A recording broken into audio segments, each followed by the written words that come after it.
بڑی معذرت کے ساتھ برا مت ماننا، میں عورتوں کو کوسنے نہیں بیٹھا، لیکن اپنی بہنوں سے بہت درد دل کے ساتھ پوچھنا چاہتا ہوں، اے خاتون جنت کی کنیزوں، کیا مردوں نے ہی صرف جنت میں جانا ہے؟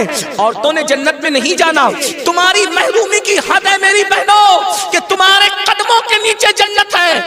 اللہ کے رسول فرماتے ہیں الجنت تحت اقدام الامہات، جنت تمہاری ماؤں کے قدموں کے نیچے ہے، لیکن ساتھ ہی حضور نے یہ بھی فرمایا کہ میں نے جہنم میں سب سے زیادہ اگر کسی کو دیکھا ہے تو عورتوں کو دیکھا ہے۔ آج بیٹیوں کا حال یہ ہے، اب بیٹیاں قرآن کہاں یاد کرتی ہے، اب بیٹیاں حدیث کہاں یاد کرتی ہے، اب بیٹیاں دین کہاں پڑھتی ہے؟ یہ تو گانے سنتی ہے، یہ تو سیریل دیکھتی ہے، یہ تو فلمیں دیکھتی ہے۔ اللہ اکبر! قوم کی جو بیٹی بالغ ہونے سے پہلے سیریلوں میں بھاگنے اور بھگانے کے مناظر دیکھے گی، قوم کی جو بیٹی جوانی کی دہلیز پر قدم رکھ کر فلموں میں زنا کے مناظر دیکھے گی، پھر وہ گندگی نہیں کرے گی تو کیا کرے گی؟ وہ جرائم نہیں کرے گی تو کیا کرے گی؟ اے خاتون جنت کی کنیزوں، جب اللہ کے دین کو تم پیٹ کے پیچھے ڈالو گے تمہیں رونے کو مزدور نہیں ملے۔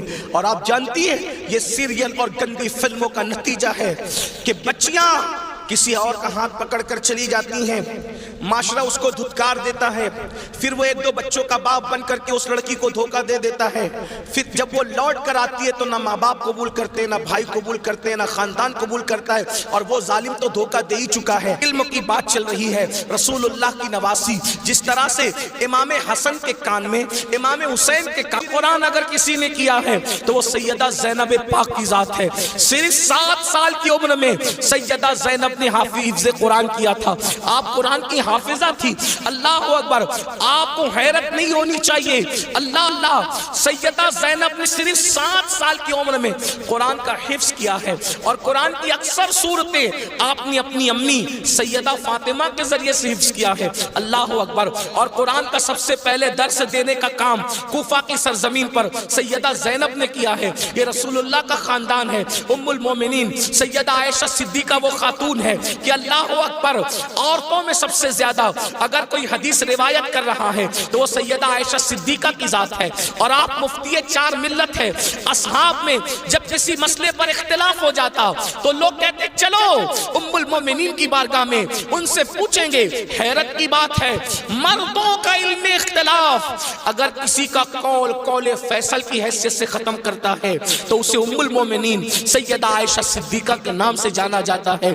یہ علم ہے، یہ عورتوں کے پاس علم ہے۔ اسی طریقے سے اللہ اکبر، امام جعفر صادق کی بہو ہے، امام جعفر صادق کی بہو ہے، یعنی امام حسین کے خاندان کی بہو اور امام حسن کے خاندان کی بیٹی، ان کو دنیا نفیسۃ العلم کہتی ہے، اور ان کو نفیسہ مصری بھی کہا گیا ہے۔ یہ اپنے شوہر کے ساتھ مدینہ منورہ سے ہجرت کر کے مصر آ گئی تھی، اور جب مصر آئی ہے اور امام جعفر صادق کے علم کی خیرات جب بانٹنے کے لیے بیٹھی ہیں تو میری بہنوں آپ کو حیرت ہوگی، حضرت نفیسۃ العلم جسے نفیسہ مصری کہتے ہیں، جب پردے میں بیٹھ کر لوگوں کو قرآن و حدیث کا علم دیتی تو پردے کے پیچھے بیٹھ کر علم حاصل کرنے کے لیے مجتہد مطلق حضرت سیدنا امام شافعی جیسے لوگ آیا کرتے تھے اور ان سے علم حاصل کیا کرتے تھے۔ یعنی ہمارے یہاں اسلام میں عورتیں ایسی تھی کہ اتنے بڑے بڑے مرد جو ہے عورتوں کے پاس آ کر کے اسلام حاصل کرتے تھے،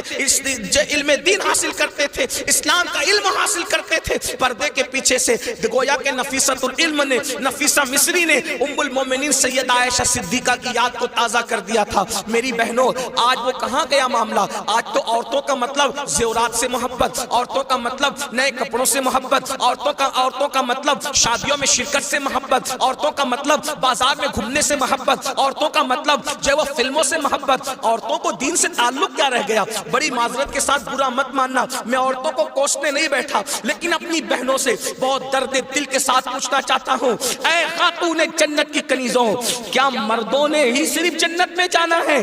عورتوں نے جنت میں نہیں جانا؟ مجھے بتاؤ کیا کر رہی ہو اپنے دین کے لیے، کیا کر رہی ہو اپنے اسلام کے لیے؟